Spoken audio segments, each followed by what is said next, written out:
হ্যাঁ, আমরা কথা বলছি বেজি নিয়ে। এই ছোট্ট যোদ্ধা প্রকৃতির এক দুর্ধর্ষ শিকারী। সাপ যতই বিষধর হোক, বেজি জানে কিভাবে তাকে ঘায়েল করতে হয়। তার গতি এতটাই বেশি যে সাপ আক্রমণ করার আগেই সে সরে যায় বা পাল্টা আক্রমণ চালায়। বেজির লোম মোটা ও ঘন, যা সাপের কামড় থেকে তাকে রক্ষা করে।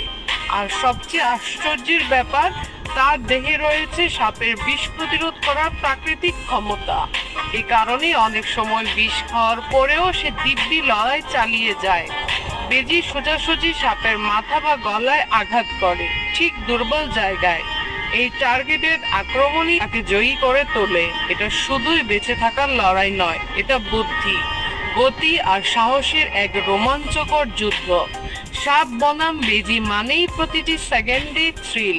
যদি ভিডিওটি ভালো লেগে থাকে তাহলে লাইক করার অনুরোধ রইল।